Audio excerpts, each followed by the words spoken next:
And like we're live because I assume that's what's happening right now. Good morning, everybody. Good morning. Here we are. I bet you're just used to us just kind of fumbling the opening here. Yeah, you have to excuse my voice and my everything else. I came back from Hawaii from vacation, and the only thing I brought back was a cold. It's a cleansing. It's a cleansing. Yes, yes, it's all those little children that happen to be at the same resort. So there you go. Well, welcome everybody to this week's episode of Goddess Matters. Let's see if I can remember the title. It's The Return of the Goddess, Menopause, Menstruation, and Sovereign Womanhood. Woot, Woohoo! woot, woot. With me and Dr. A, we're going to talk about how we approach myth and how we approach myth through our work, which is complementary, lots of overlaps, but very mythic. And this is a conversation Dr. A and I keep having is like how to distinguish the type of work that we do from other women that are working in the, menopause and menstruation space. Not to say that one is better than the other. That's not at all what I mean, I would but say that. I okay. would definitely say that, but I'm always up for controversy, right? I'm always No, up for controversy. that's great. I would It's say the if you're truth. looking for depth and soulfulness and growing into yourself and reclaiming, we are the two women to go to. But I would say that. I'm sorry, I interrupted you. Go ahead. No, thank you for interrupting. That was great. I love this spicy Andrea. So, I don't think we need to do introductions because they're going to get a full sense of who we are as we go along and what we do. So, this is just your friendly reminder to please like this video. Please leave comments. I try to respond to all of them and I share them with Dr. A when I can. Um, what else? Subscribe to the channel and also share this video with like-minded souls. Thank you. So, just to dive in, I have some exciting news about my forthcoming book. Not going to announce the title yet.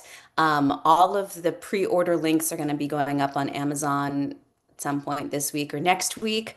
I can't wait. So, what I'm going to ask you to do is if you want to like get the news firsthand about the pre-order links and how to order the book in advance, then sign up for my I have the link in the YouTube chat, the book pre-order link. So then you'll hear it there. Okay, I feel very snappy today. So just trying to get myself Lots of in the snaps for your mood. book coming out, right? Yeah, I'm like so excited. I'm like, oh, I just want to share it with everybody. I haven't been able, it's been really difficult to figure out how to share the content in the book. So let's just kind of segue. So basically, um, my journey, which I share in the book, has been to, I discovered this journey when I was in graduate school, that my life's work is really about uncovering or discovering what it means to be a woman outside of patriarchal socialization.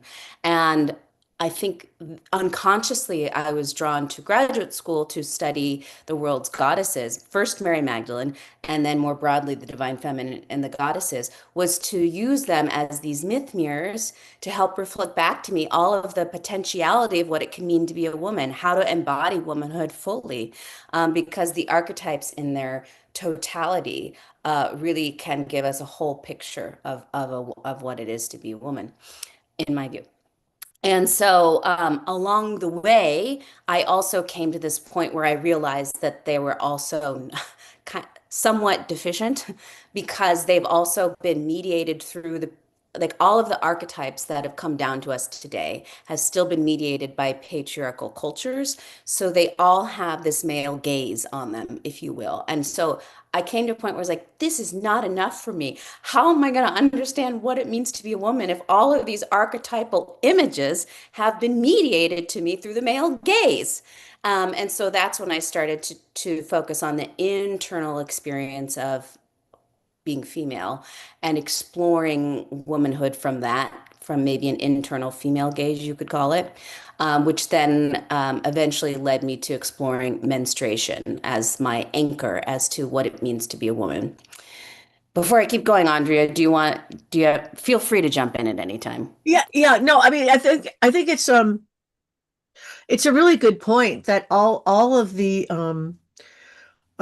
people who are working in the archetypal fields, right, of psychology or coaching or therapy or whatever, psychotherapy, are working in fields that have been moderated, um, created, passed down, influenced by, right, the patriarchal structures of culture.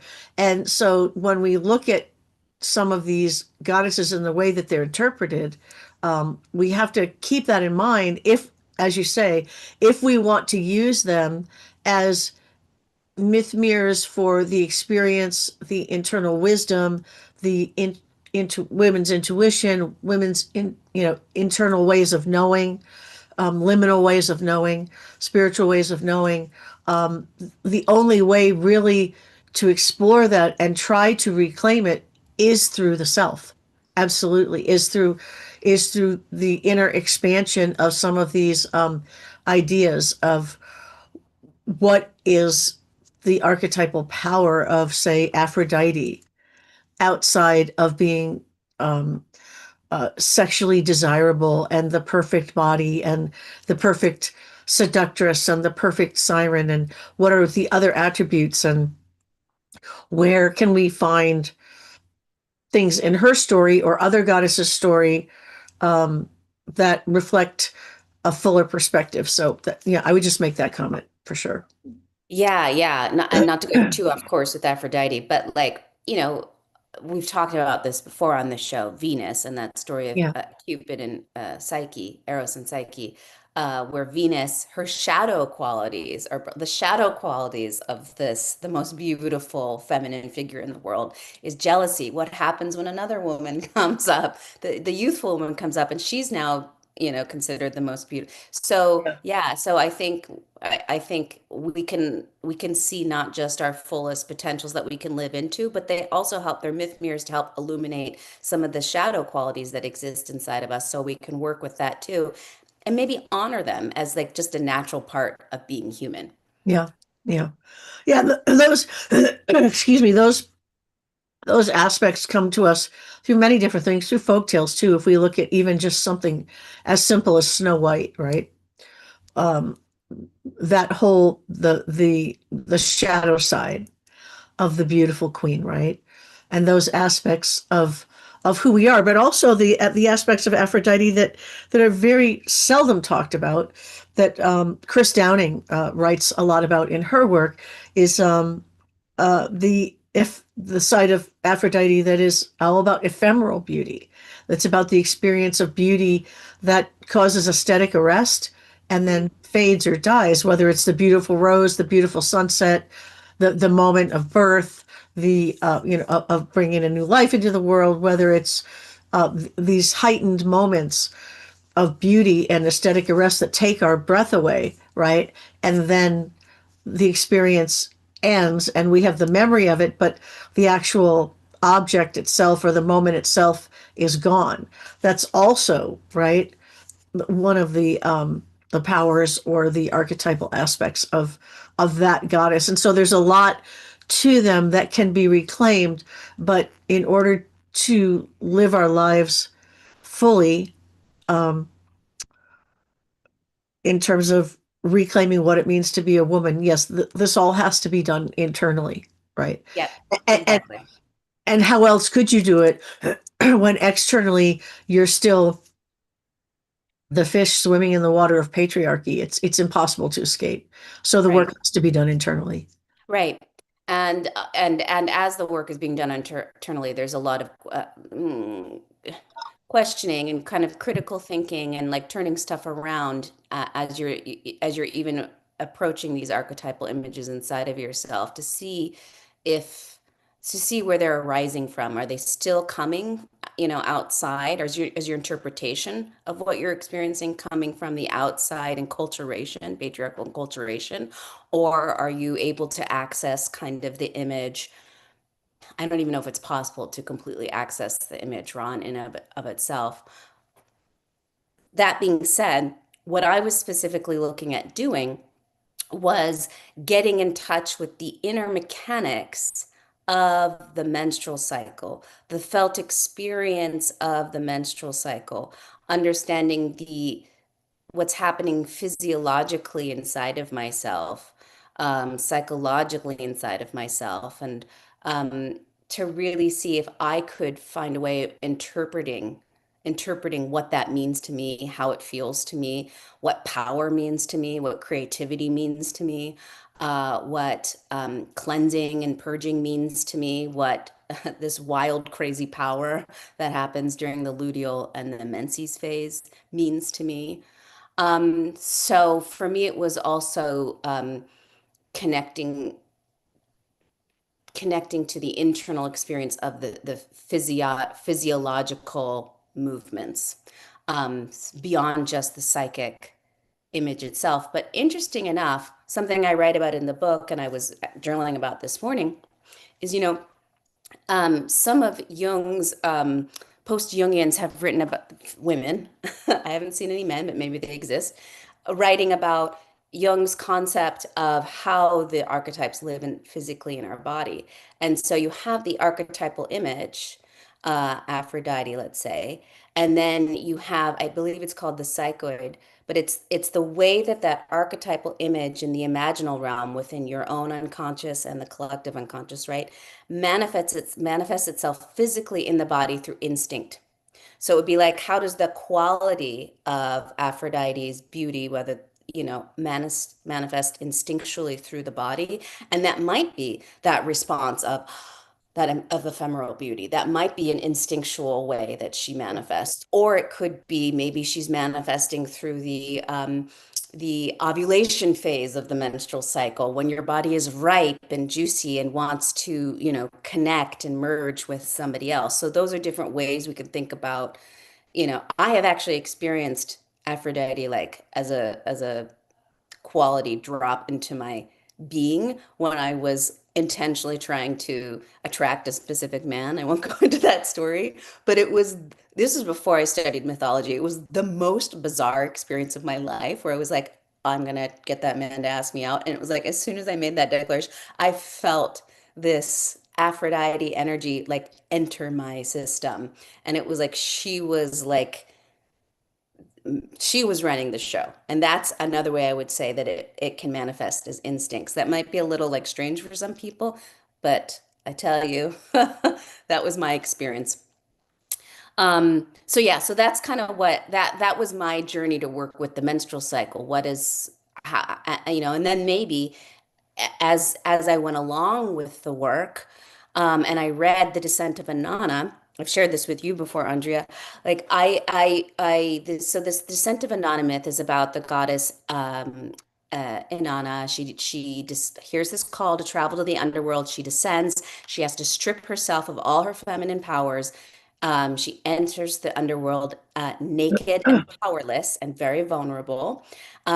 She's killed, and then with some magic potions from her Uncle Inky, coming from the upper world down into the lower world, she's able to be reborn. And so when I read this in full, the whole myth downloaded in my brain like a psychosomatic menstrual cycle story, and I started to see how every character in the myth actually related to a physiological process or body part in the menstrual cycle. So Inanna is the ovum. Her sister, the queen of the underworld, Ereshkigal, she's the endometrium and the uterine lining, endometrium lining, right, that sheds itself every month. The uterus is the underworld. So I was able to actually line that up so you can actually experience your menstrual cycle as the unfoldment of a mythic story within. And then an added layer, right, is that both the myth and the menstrual cycle are representations of the cycle of creation, right? I mean, the menstrual cycle is literally doing what the cosmos is doing all the time. We are literally like mini creatrixes of the cosmos, right? Of the cosmo creatrix, we are mini versions of that when we're going through our menstrual cycle. And I could make arguments beyond that, but let's just keep it to the menstrual cycle. So that pattern of birth, of growth and maturation, of decay and dissolution, and death and transformation that we see in nature, in the seasons, in the life of animals and plants, people, all of it, in the cycles of the celestial cycles, that's happening inside our menstrual cycle, and that's happening mythically in this myth. So we're seeing layer upon layer of the unfoldment of the cosmos within. And that's also how you can experience your menstrual cycle and yourself as a mythic cosmic creatrix. Absolutely.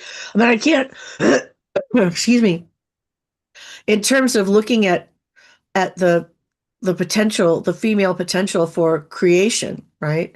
For the the beginning of life and the carrying of life and birth and all that goes into those cycles, as above so below, right? We're carrying the creative potential within us at all times, whether we have children, whether we don't, whether we're still in our menstrual cycle stage, whether we're postmenopausal, that internal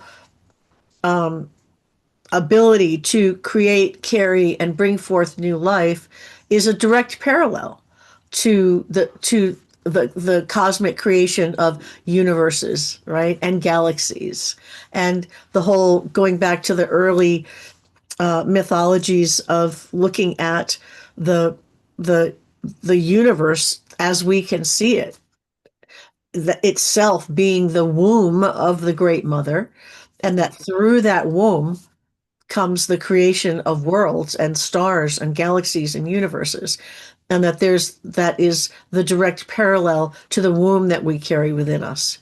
Yeah. And if you follow Tantrism, which are these are specific paths within offshoots of Hinduism, um, more broadly, they Shaktiism like will literally explain it that way. Like we all exist inside the womb of the cosmic mother, who is usually understood as Kali or sometimes Lalita.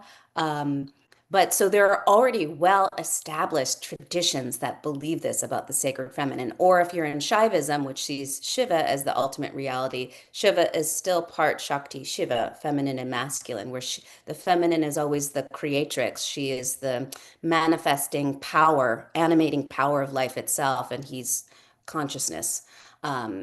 Universal kind of awareness that's aware of this animating power.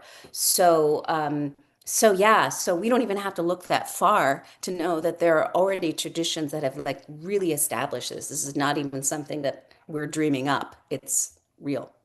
Yeah, yeah, I prove it. absolutely. Yeah. Yeah. Well, I'm really excited for your book. When's it coming out? Mm. Apparently it's coming out on December 8th. All right. But the link Just is in time already for Christmas giving. I know. Actually, it's really cool too because I'm going to tell you why I really appreciate that it's coming out on December 8th because the next day, December 9th, is my name day in the Greek Orthodox tradition. So, the saints all have a day dedicated to them. And so December 9th is my name day. And also it's the birthday of my late godmother who really helped make this book possible. So it's really, I wish it was coming out on December 9th. Who knows? Maybe I'll ask them. And then also it's Sagittarius season, and I have so much Sagittarius in my chart that I'm like, yeah, baby, it's coming out in like my best season. So yeah, just in time for Christmas. Yeah, that's awesome. Well, it's also coming out, right now in a time when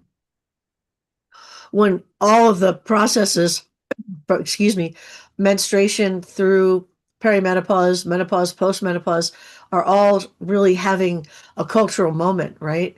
Where Yeah. a lot of women are really, especially, I read a lot of activity in the Gen X, um, women who are really looking to take control of their menstrual health, right, and their body, and not wanting to accept sort of the status quo in terms of the dismal state of women's healthcare throughout history, and even currently with clients that I have at this point, um, and looking to reclaim and understand more fully what's going on in their bodies and find ways to either uh, ease their suffering or come to terms and understand the process of menstruation in a different way. Yeah, definitely. One of the things that I looked at in my book was actually I weave in a lot of scientific not evidence, but just what we know about the menstrual cycle through the scientific method, and showing the way that it actually can confirm, affirm, support the myth of the Inanna's descent into the underworld and like so that the myth and science meet basically, that they're co-supportive, they're not oppositional, Yeah, right? yeah, And so science can be used in that way as a tool to help support the mythic approach to women's embodiment. And yes, and I know that you're in the trenches actually working with women right now. So I know that you're seeing what's happening with women's lack of support. I mean, I read plenty about it and I have my own experiences, but so maybe we kind of segue into that, like for you, what have you seen that helps, that myth can help support women's lived experiences in ways where they might be failed by contemporary other approaches, yeah. scientific, Uh, whatever. Excuse me. Absolutely. Before I talk about my work, I wanted to ask you a question which is Oh, related to this actually. yeah. Is maybe you could go into a little bit of detail or a little bit of explanation of how um, of the different phases of the menstrual cycle, Hmm. how these different phases affect women physically slash psychologically, both and right, and how Hmm. they where they fit in that Inanna uh, um, The myth. in the myth, especially in the part of the uh, specific term I'm looking for here between the cold and being postmenopause. I'm not able to grab it. The divestiture as she descends, and then her ultimate investiture as she returns. Right? Yeah. So I break the myth up into four phases to mirror the four phases of the menstrual cycle as science kind of currently breaks it up, right? So typically when we say that the menstrual cycle starts the first day of bleeding, right? Because that's the easiest way to track it, right? Is through that's the easiest way for a woman to track her cycle is from the bleeding phase. So, but because the myth doesn't start in the bleeding, what corresponds to the bleeding phase. The myth starts in the ovulation phase. Well, it's really pre-ovulation. So it starts when she hears the call to the great below, to descend to the great below. Those are the pre-ovulatory moments before the egg, while the egg is preparing to leave the ovum. So I talk about that as a magnetic quality Yeah. where a woman is attracting everything to her. Like life feels especially juicy and attracting and really there's a sense of aliveness. Like there's this feeling of just immediacy and that aliveness and this quality of wanting to merge and play and just Very Aphroditic there. yeah, very Aphroditic if we had to assign a goddess there, another goddess. Yeah. Um, and so that happens through the moment of ovulation, and the moment of ovulation is, she hears the call, and then she starts all of her preparations to leave, and then there's the moment of leaving, right? The actual moment to leave for the underworld, and that is the moment of ovulation. Because in a woman's body, the pre-ovulation is happening for several days, and the moment of ovulation is the moment, and the egg is viable for somewhere between 12 and 24 hours after it leaves the follicle, right? And it travels down the fallopian tube toward the uterus. Um, it gets confusing for people because was really interesting, thank you, science, is that if like a woman has heterosexual sex and the man ejaculates inside of her beforehand, the sperm can actually hang out in these little areas in the uterus for days alive. There's like these little cubby holes or something like that. I forget the technical term, but like waiting for the ovum. So that's why it seems like there's this wider window of conception that can occur because of all of those dynamics, interplay dynamics, thanks to, I don't know, hundreds of thousands of years of evolution. I mean, it is so cool. It is so cool. Like, I just have to say this really quickly. The amount of things that could go wrong to prevent pregnancy to happen in the first place is extraordinary. You have to have everything working inside a woman's body, everything working inside a man's body, and then for all of that to come together, it's a freaking miracle. And I mean that in the most non-religious way possible. But when you really like, I came to realize that when I watched an animation over and over and over and over and over again, and I was like, oh my God, this like the egg is the fallopian tube isn't even connected to the ovaries. The egg literally has to like take this leap and like float into the fallopian tube. That is a freaking miracle. That's the part that so surprises me when I think of like her descent to the underworld, and I think Hmm. of the egg leaving the ovary, and it's floating, it's free floating in out there in the body cavity. Like Yes. it has to find its way to the fallopian tube. And Yeah. I'm like, there's my favorite saying, there's no road signs, there's no map, there's no whatever. Evidently, there's a genetic, obviously there's an attraction to the fallopian tube, but that part of that sort of free floating with no connection, no knowledge, no, there's something very mythic about that, something very, very heroine's path, very, very Inanna descent with the divestiture of all your powers, and the Yeah. egg just free floats, and it either makes it to the fallopian tube or it doesn't. But as far as I know, it always does. That's the thing, is there's something instinctual about it. So this Yeah. is, and that's, I think the mythic wisdom for us from the menstrual cycle itself, and that Anana shows us as well, is that descent is our destiny. Descent is your destiny, and that's why she goes, and that's why the egg goes, because there's something destined and instinctual, a life force that's drawing us onward. So when we get into the fallopian tube and she's approaching the egg is approaching the uterine cavity, and this is after this is conception has not occurred, that window has closed, right? Um, so Anana's made all of her preparations, but she reaches the threshold of the underworld, which is the uterus, and she's asked to strip these. So she takes seven powers with her, and these I call them sacred feminine powers. And I equate them actually with the mitochondrial DNA, because women are the ones that pass down mitochondrial DNA from woman to child, but it's like men contribute almost nothing to the passing down of mitochondrial DNA. Um, so it's an ancient, like matrilineal wisdom coming from the original mother passed down through all women. And that's what I'm saying she's taking with her.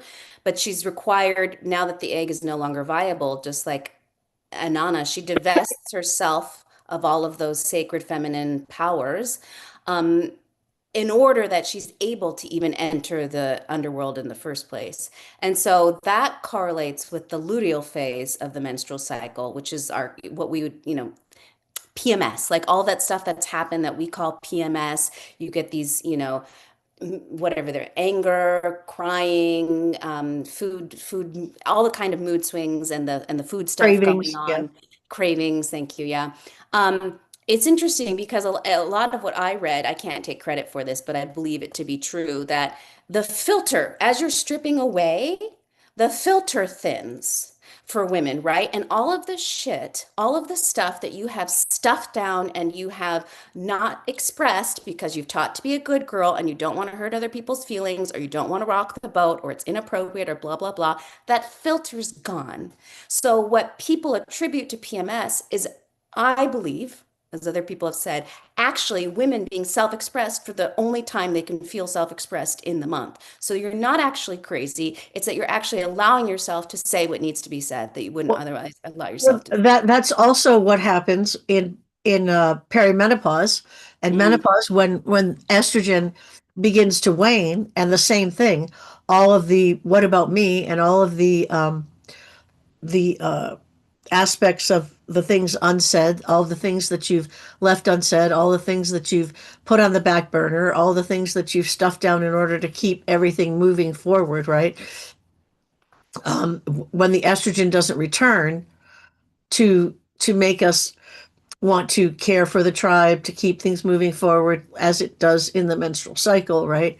That sort of nesting type thing, or caring for others in the perimenopause and menopause stage, that doesn't return because of the estrogen depletion. And so that's where we get the second, in a sense, the second psychic birth, right?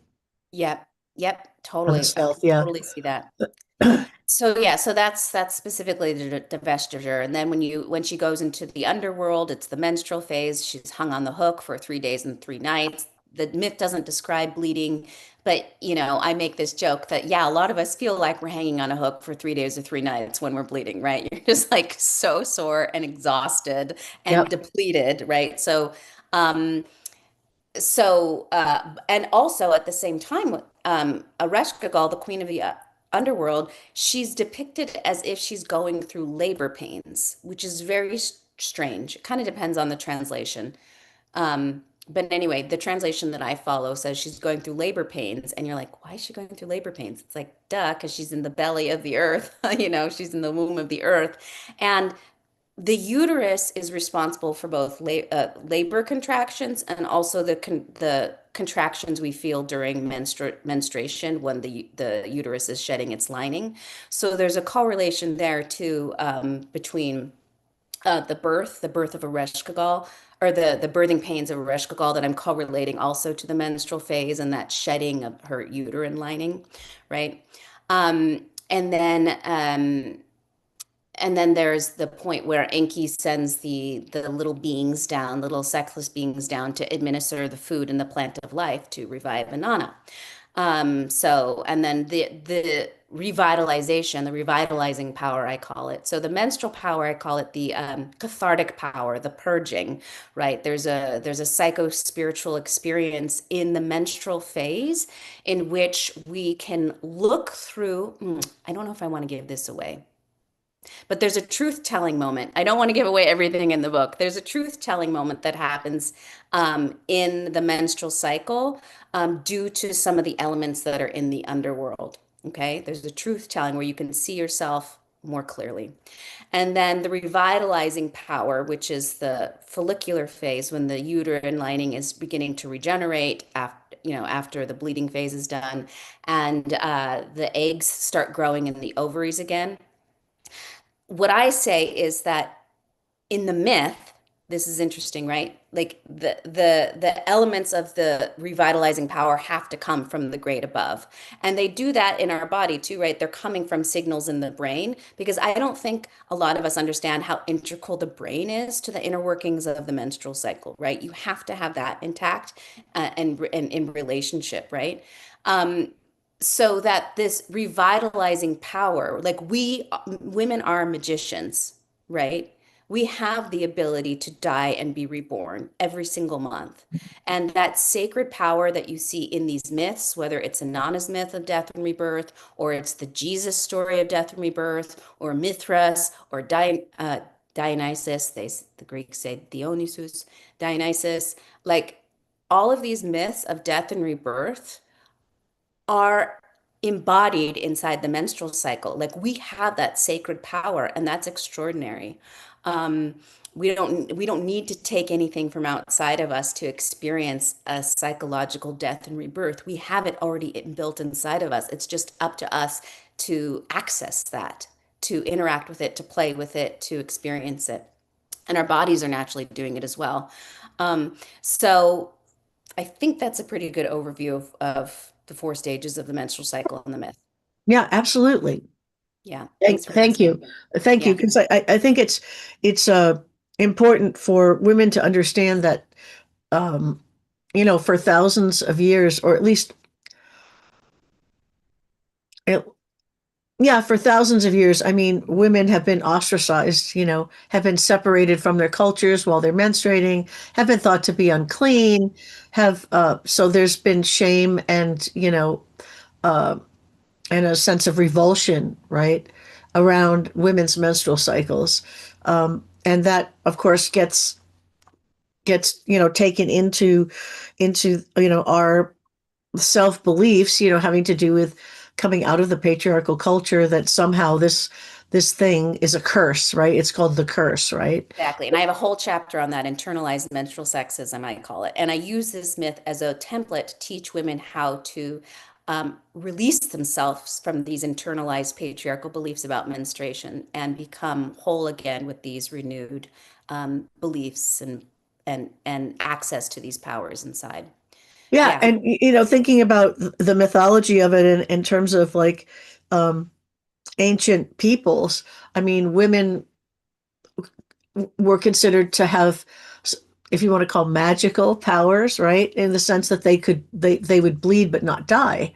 Of course, exactly. if if men were injured or in war or whatever, if they were bleeding, there was a chance that there was an injury that was bad enough that they would die. So women, and not only could women bleed and not die, but from their bodies came new life. So there was a whole different perspective that then, as history came forward, um, that was shifted and changed.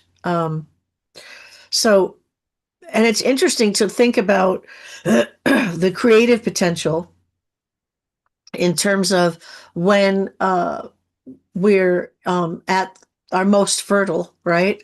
And also the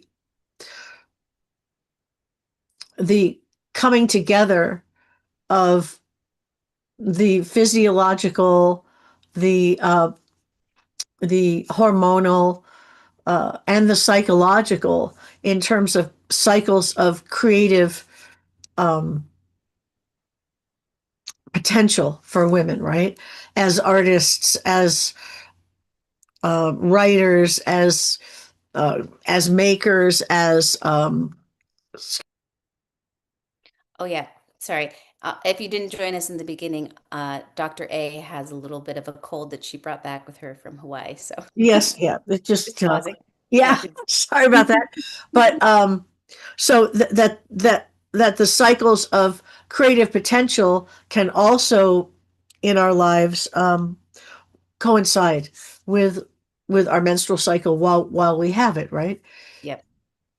Yeah. Absolutely. And one of the interesting things that people ask me quite frequently is, well, what does this have to do with me if I am no longer bleeding for all of the reasons why you might not be bleeding? And my first response is, and then I'd love to hear what you would say, is, I always say that I wrote this for the little girl inside of any woman who grew up believing that menstruation was shameful, that it was a reason for her inferiority or feeling bad about herself. And so, in that respect, that is timeless. You can do this work to heal the little girl inside of yourself at any age, and that's really who this is for, even more so than the younger ones, although it is for the younger ones too. But it's for women like myself, right? And I want us to be able to heal at any age if that feels applicable. Um, so I have other things that I say too, but I think this is a good time to pass it over to you. How do Yeah, you feel about that? I remember specifically, situations where, everybody's like, oh yeah, you have to take extra showers and extra baths, while you're on your period so you don't smell. You have to do certain things. And then if, God forbid, if you ever were caught without a pad or without a tampon or whatever you used, and if you ever stained your clothes at school, right? When it was like the biggest embarrassment of your life, right? Life was over, and or, you know, boys teasing girls about that, about their maturation or about the fact that they're, on the rag or whatever. So there's a whole system of encultured shame, right, around the functioning of our bodies, which is certainly patriarchal. I think about the novel The Red Tent, right? Hmm. And how that sort of took the world by storm when that came out. And if women haven't read that yet, and you're interested in Great book. reading a novel about women's culture within early or women's lives within early, I think it was Hebraic culture. I'm It pretty sure. was biblical. Yeah, it was Yeah, biblical. yeah, Yeah. yeah. It was a very good read. Um, Yeah, so I looking, forward into women's lives as they move into the perimenopause phase, right? And then into menopause and postmenopause. There are so many changes that happen, and the thing that, I mean, you and I have talked endlessly about some of this, but menopause and perimenopause are having a huge moment right now. And it's awesome. It's great. There's more reliable information available. There's all kinds of books that have come out in the past, I don't know, 3 years, 4 years, especially in the past 12 months. There's the whole menopause of doctors, right, who now are working together to educate women about perimenopause and menopause, about urinary health, about bone health, about life, longevity, and about your health span, not just your lifespan, about how to maintain your health. There's so much great information out there that anyone who's looking for it with a smartphone or a computer and access to Google or Safari or any search engine, Bing, whatever, can find all the reliable information that they want. But there's also more to it than that. The thing that concerns me the most, and I guess really has sort of been top of mind. I mean, I've been working in this field of perimenopause and menopause and women's physical transformation and hormone therapy or not hormone therapy, or and what's going on with our bodies. I mean, I've been in this field for 10 years, right? So to me, all the recent hoopla is me saying, oh, welcome to the pack. Welcome to the crowd, right? Welcome to our space, this space. But as I said, there's great information available, but what concerns me the most is that the once again, and I think a lot of this is coming back around to patriarchy, right? And what women's function is in patriarchy, and what women should or be or want to be, right, as they age, is young, right? It's the eternal um, obsession in our culture, and especially in the global north, with youth, right? Hmm. And beauty and desirability in terms of the patriarchal lens. Hmm. So So all of this is to say that the push for hormone therapy now, bioidentical hormone therapy, the use of estrogen for skin health, topical estrogen for skin health, um, the um, the the whole push seems to be again on staying young, looking as young and as vibrant as you can for as long as you can, so that you're sexually attractive, so that you still look like you're, viable, because the only women who are viable in our culture are women who are either A, young, B, beautiful, C, fertile, right? Hmm. Able to still procreate. I mean, a couple of years ago, when Don Lemon said on CNN, which was why he was eventually fired, that once a woman was 40 and she was no longer fertile, that she was past her prime, right? Hmm. Hmm. Um, that that idea, that patriarchal male idea of what makes a woman valuable, right, is, I think, pushing a lot of women to try to remain young and sexy forever. And I guess um, whatever any particular woman wants to do as she goes through her perimenopause, menopause, postmenopause transformation, I support. Women have to go through it however they go through it.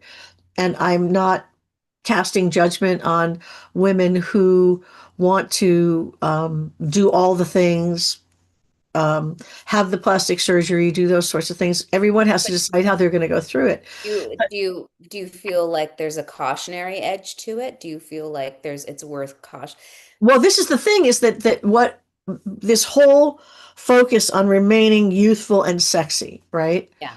Um, there's much more going on in the perimenopause menopause journey than the physical lack of estrogen and its effect on our looks, Yeah. right? Yeah.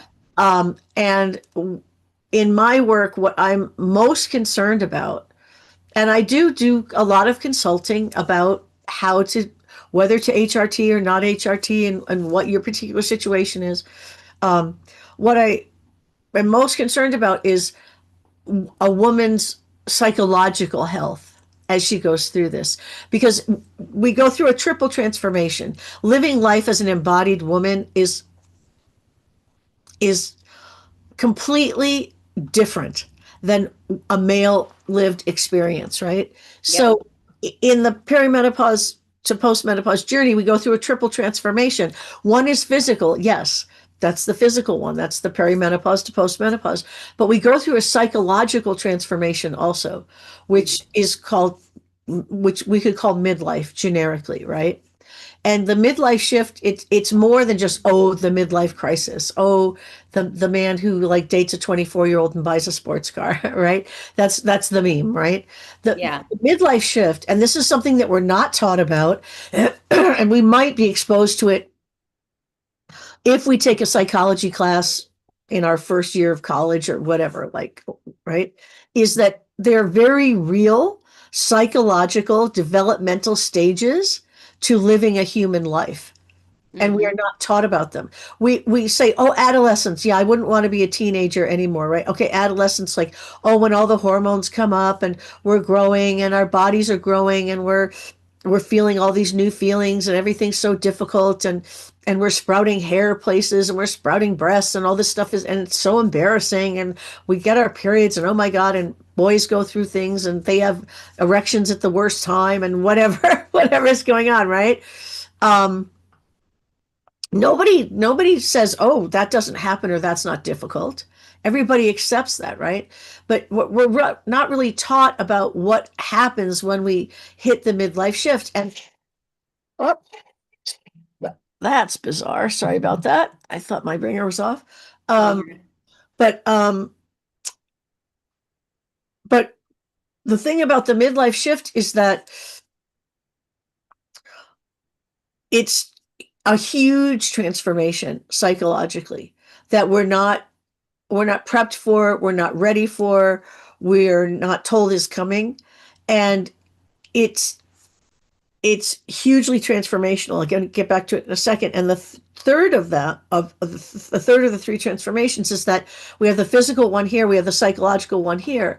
And women's lived or embodied experiences is like a really complex, excuse me, weaving, right? hmm So that when you pull one thread, it snags the other, right? hmm You can't have the perimenopause thing going on without it snagging and pulling on the midlife shift.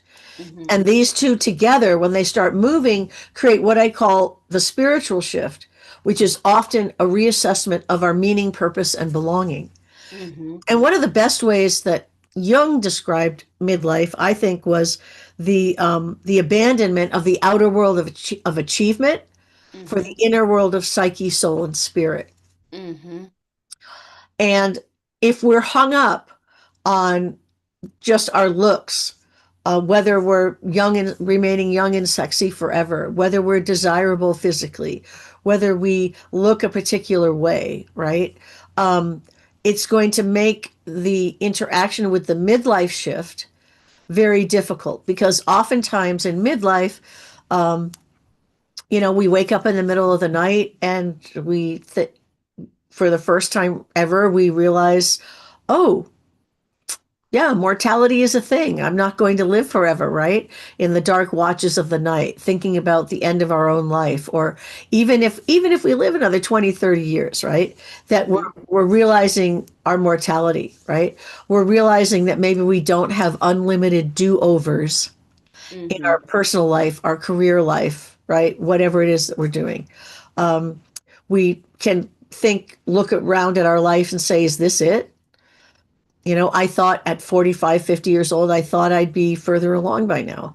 And if Right. there's one thing that, excuse me, psychologists, um, anthropologists, sociologists, therapists can agree on, is that none of them can agree on the boundaries of midlife, of when it starts and when it ends, because it's a very personal experience, just like menopause is, just like the end of menstruation and perimenopause. Some women start perimenopause in their late 30s. Some don't start it till their late 40s, right? Some don't go through, actually finish their menopausal transition until their middle 50s. And midlife is the same. It's not the midpoint of how many years you live. It's the time that you enter the psychological transition of Hmm. your life's reassessment and your Yeah. self reassessment, right? And Yep. that can be hugely transformational and upsetting to what we have seen as what's going on in our lives, like where we feel like, oh, I've finally gotten a handle on this. I'm now I've got it. I've got my career. I've got this. I'm moving ahead. All this is happening, and then you feel like you've really got it handled, and then you know perimenopause hits, and Right. all things start to change. How you feel about yourself, how you feel about other people, all of those aspects of yourself that have been put on the back burner, all of those slights, all of those uh, um, insecurities, all of the the feelings that you've put on the back burner that you haven't addressed over things that have gone on in personal relationships and work relationships all start to come to the fore. Right. Hold on, one second. I'm going to take this opportunity to speak while you're paused for a moment, because I think it's also important as you're speaking about this to like what does myth have to do with it, right? Like how does myth help to enliven, inform, and help people make meaning of this time?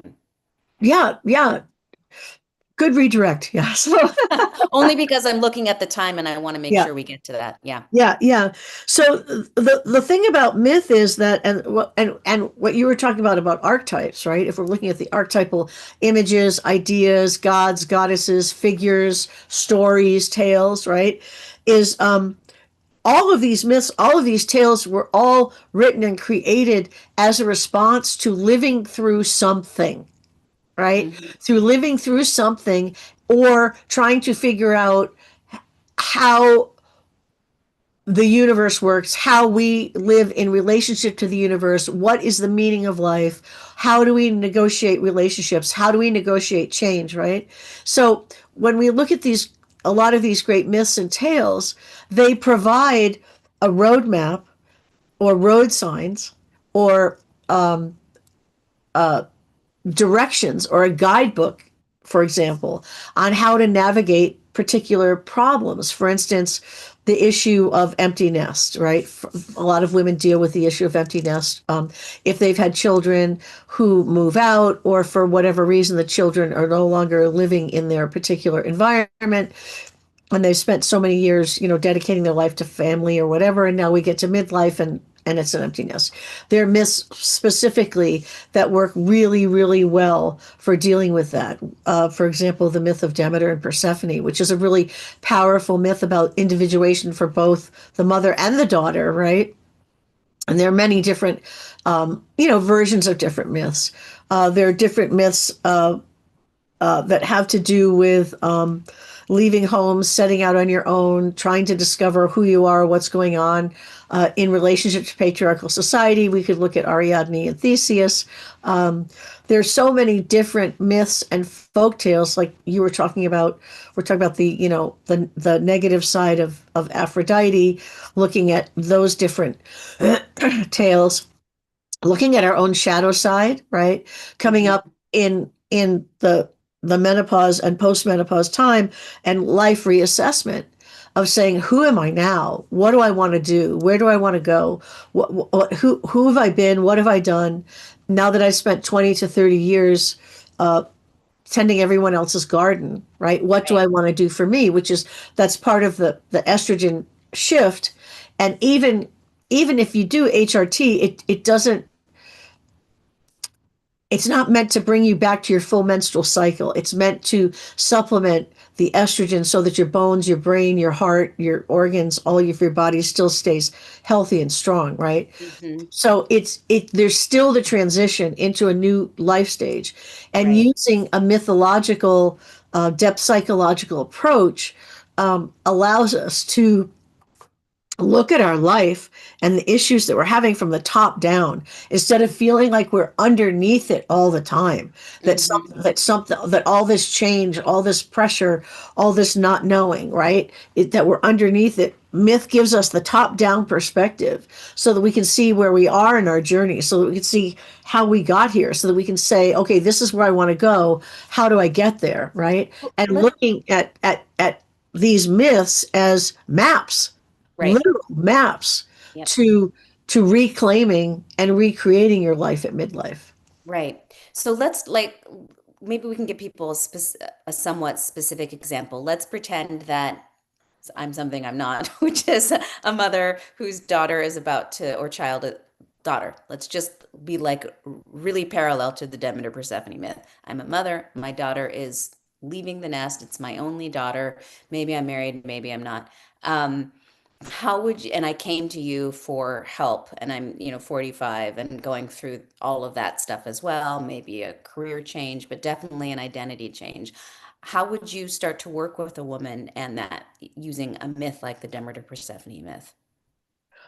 Well, in order to accurately, if we could say activate or dive into a myth, there's three things. There's a couple things we have to do. First of all, um, we have to kind of look at each woman, obviously, her particular circumstances and what's going on for her.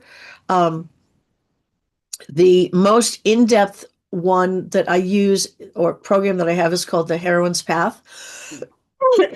And it's meant to, in 12 to 16 weeks, it's meant to look really specifically at what's going on with you and how you got there and where you want to go, right?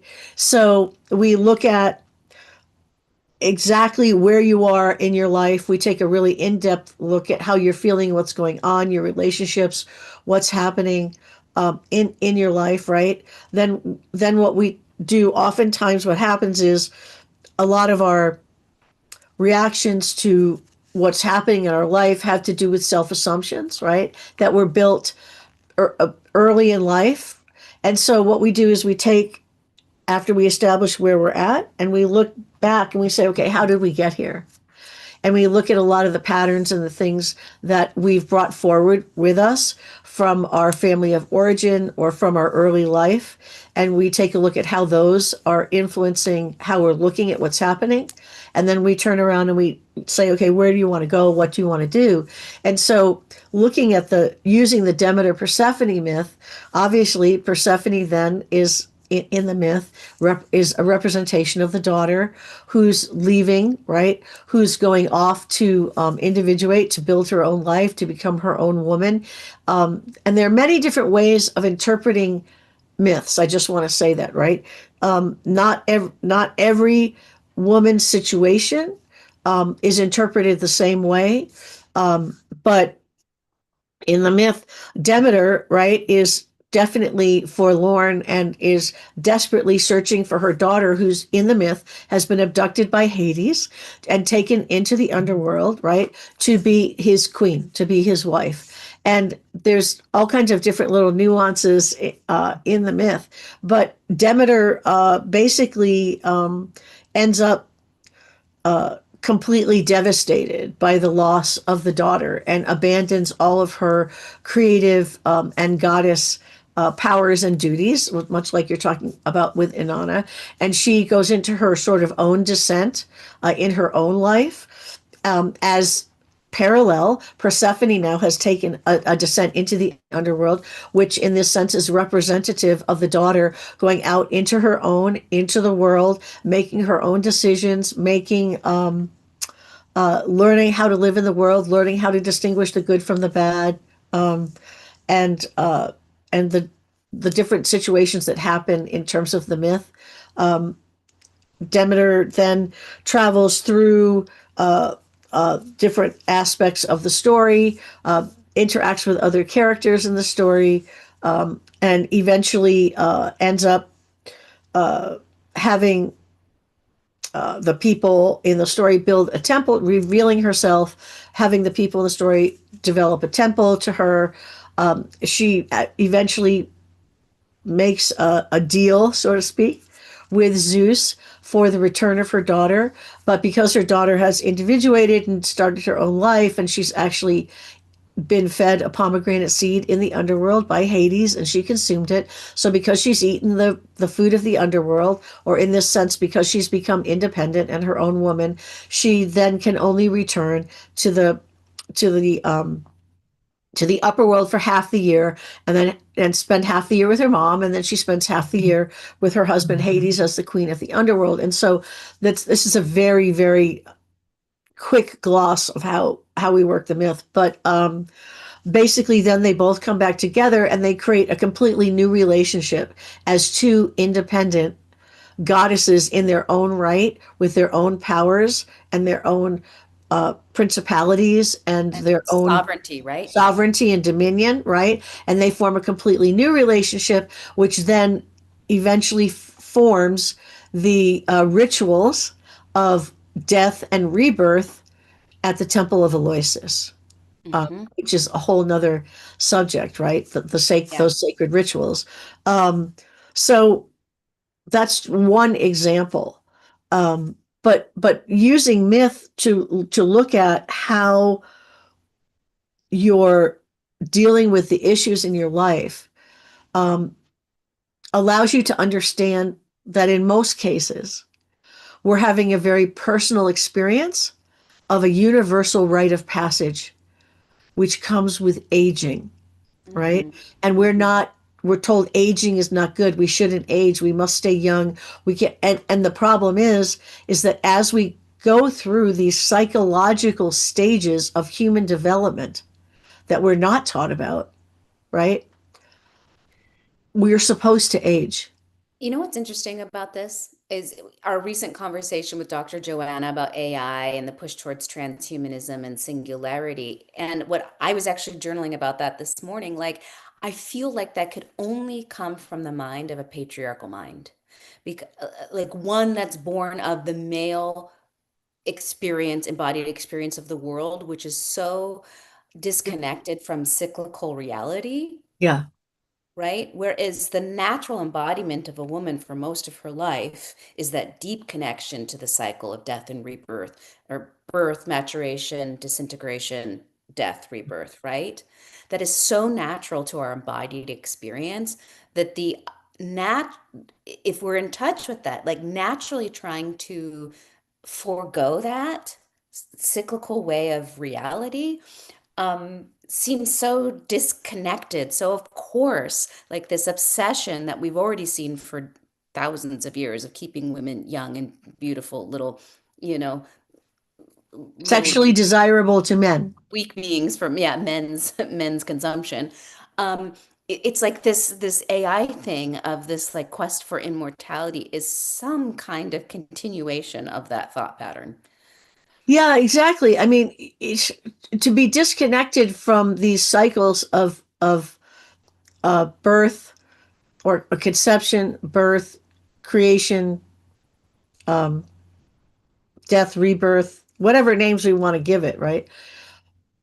We live in a world just basically that has complete seasons that echo and exemplify this whole process. I mean, we are living biological entities on a biological world that functions through these same cycles. Yeah. Right? We are part of this system. We are not above it. We are not in control of it. We are part and parcel of physical life on the earth. So to remove ourselves from these cycles is to cut ourselves off at the head, right? It's to cut off the consciousness. Hmm. Yeah, yeah, to say the least. It's I mean well, for me, I feel like it's an aberration of the feminine nature of of the embodied experience of being female. Yeah. And to ask us or to enculturate us to go against that is like the most misogynistic thing that our culture could do to us. Yes, absolutely.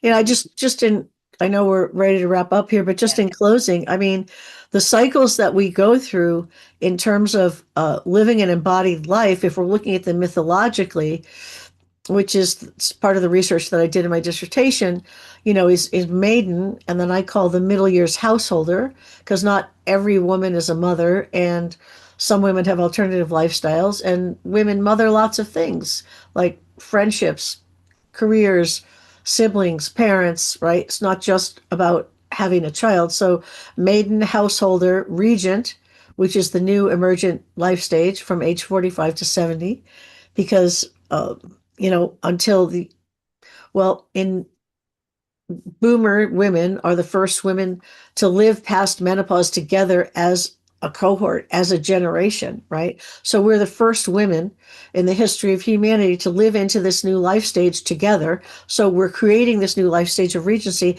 And then after that comes wise women. And these are developmental stages. And within that, right, is, adolescence, adulthood, midlife, right? And what we would call elderhood, right? So Mhm. these are real developmental stages that are meant to happen. They're echoed in the seasons of nature, right? It's part and parcel of living a full human life. And so when we deny these developmental stages, we deny our own essential nature, and we deny nature itself, right? Yep. So the the using the approach of depth and archetypal psychology, which is what you and I are talking about, whether it's about the menstruation cycle or whether it's about the perimenopause, postmenopause, menopause cycle, that these mythic images, these mythic stories, right, are there as way showers, right? And then we look at them and we reinterpret them in terms of the um, the embodied female experience that we're Mhm. having now, right? Yeah. Yeah. So really, overall, we've talked about this before too. I think one of the best ways to describe what we're doing is to help women live their lives as women more deeply, Yeah, to create new meaning that aligns with your individual soul and like I guess what it means for you to live a good life, but to question your inherited beliefs and find that authentic meaning for yourself. And using myths to help women get there and to make sense of their embodied experiences as well. yeah, exactly. And Yeah, the use of, personal devotional uh, right, practices, personal ritual practices, spiritual practices, and developing a way of moving through the world that works for you, right? right, right, totally. Well, Dr. A, I think with respect to the other things you have going on, it's Yes, time to Dr. wrap up. A. Thank you, everybody at home. We've had a few people come and go. Thank you so much, everybody. I hope you enjoyed this slightly different conversation for us in a way, even though it's like our work. Yeah. We haven't really shared our work so deeply. Um, but now we have. So I guess any offerings you want to share with people regarding what's going on with your work right now?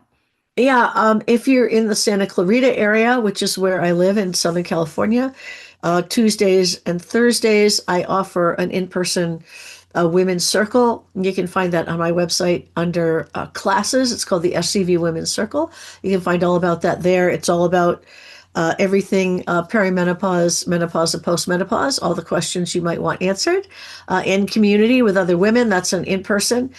Coming up on the 23rd of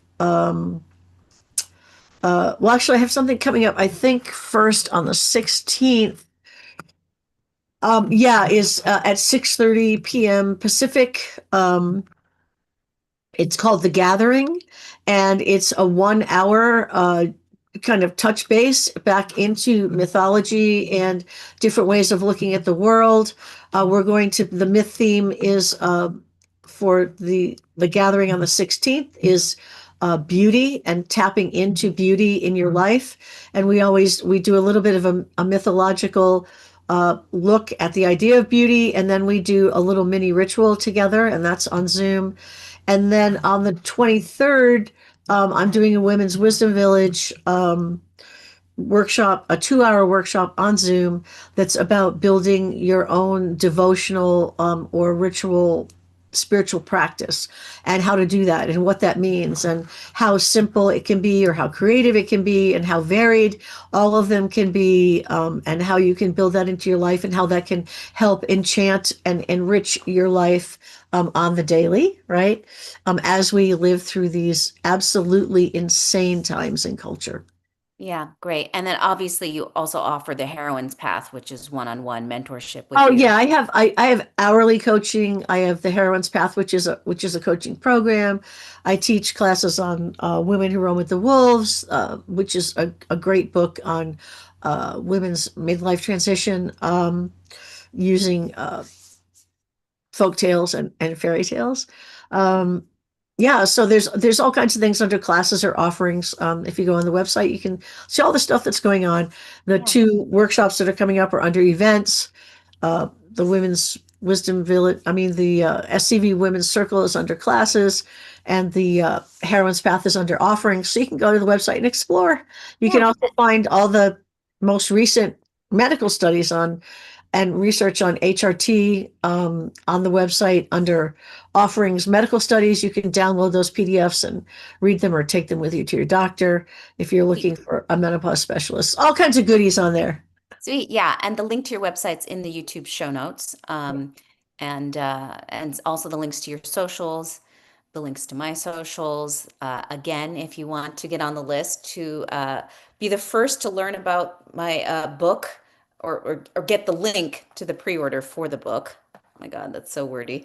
Anyway, get on the newsletter and I'll be updating all of you soon on that. And obviously, I'm also leading this Mary Magdalene pilgrimage in the south of France. I think we're pretty much, if you really, really want to come, reach out to me. I might be able to open up another spot. Other than that, I have the Mystic Mary Magdalene workshop available for on-demand purchase on my website as well.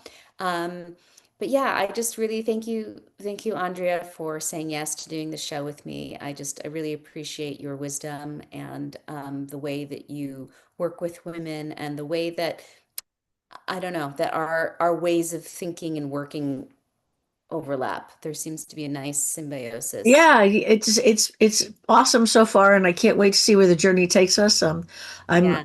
happy and honored to be here, and so glad that we have so much fun together. Yeah. And next week we have your friend Renee on and Dr. Cynthia to talk Yes, about absolutely. Yep. Next week we're maternal talking about inheritance the inheritance of matriarchal. I don't know how we termed it. suffering. Matriarchal Suffering. suffering. Yeah, Yeah. yeah. Yeah. Okay. Awesome. So once again, everybody, thank you so much. Please like this video. Please leave comments. We respond to them. Please subscribe to the channel and please share with like-minded women, especially those women who are looking for more creative, interesting, nuanced, and deeper approaches to living their lives as women. Yeah. Um, so I guess until next time, we're signing off. See you Yep, next Wednesday. absolutely. All right, thanks for joining us. Thanks, everybody.